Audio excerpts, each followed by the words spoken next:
We invest to build up our portfolios to make our lives more comfortable in retirement. However, what comes after that for our stocks? Be sure to open your notepads, folks. This is an important one. Most people don't really think a lot about death until they are, well, older. But the reality is that any one of us can leave this world at any time. Hopefully that moment is a long way off for sure. However, as an investor, it really is important to know what happens to your portfolio when your time is indeed up. Naming a beneficiary is probably the most important step you can take immediately so that your assets go where you want them to go. It is also just as important to make sure that you keep your beneficiary up to date with your broker. If you do not have a beneficiary, the handling of your specific stock accounts will depend on the account type and the province or territory in which you reside. In a nutshell, it will be returned to your estate, though there could be a probate process that is timely, and of course it does come with fees. It is simply better to just have an up-to-date beneficiary listed on your account or in your will. Join today's conversation. Let me know in the comments if you have any questions this video has not answered. Your participation is of course well appreciated. Don't forget to like and subscribe to stay up to date on future content, and a huge thank you for that click. We are going to do this by account type, as it is simply easier to do it that way without making things more complicated than they really need to be. I do want to also add that we are looking at a general overview of these accounts, and depending on which province or territory you live in, there could be a few nuances that you may want to take into consideration. For that very reason, this information today is for educational purposes only, and it is highly recommended that you consult with a legal and tax professional for your estate planning. So without any further ado, let's jump in and get started. When it comes to the tax-free savings account, we have two different scenarios depending on the relationship of the beneficiary to the holder. If the beneficiary is a spouse or common law, they can be named as a successor holder, and that title has some benefits attached to it. If you leave your TFSA to a successor holder, the TFSA can continue with all of its tax-free properties intact. In a nutshell, they end up with their TFSA and their partner's TFSA without any impact on their remaining contribution room. They do not gain their partner's unused contribution room, but they can still add to that TFSA,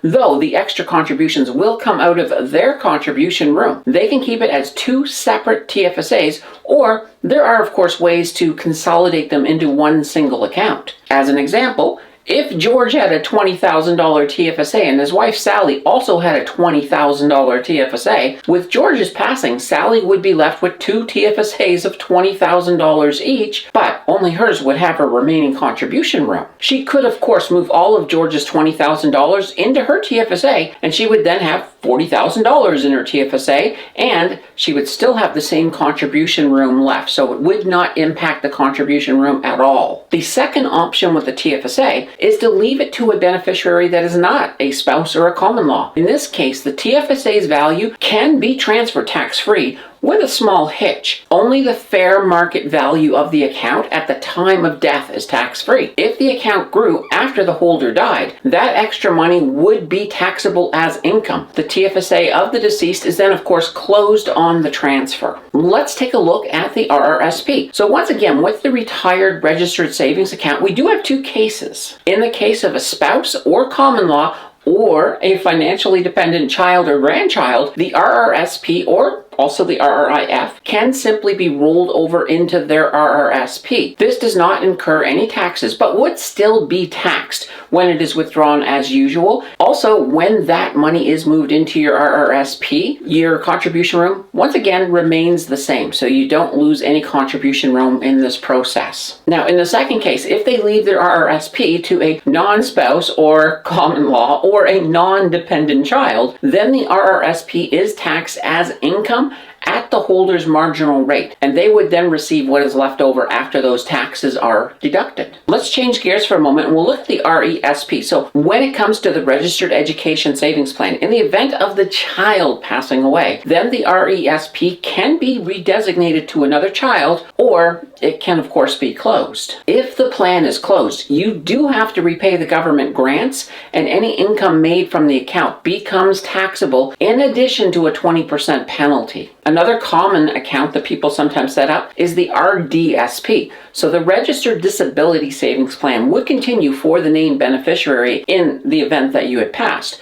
There's no tax implications, but withdrawals would of course be taxed when the beneficiary begins withdrawing from the plan. If you were to close that plan, any grants that the government had contributed to the plan would of course need to be repaid. Another account which is very similar to the RRSP is the LIRA, so the locked-in retirement accounts. These are very similar to RRSPs, and they can be transferred to a spouse, common law, or financial dependent. And of course, this transfer is treated the same as it is with an RRSP. If you were to leave your LIRA to a non-spouse or non-financial dependent, just like the RRSP, they would then be taxed at the holder's marginal rate for the amount in that account. Finally, we have the non-registered or cash account. So with a non-registered account, all assets would be sold on the holder's death, and the capital gains would be taxable at the holder's marginal tax rate. In this case, having a beneficiary only really helps to speed up the process. These are the basics, and as I said earlier, you will still want to investigate any specific laws for your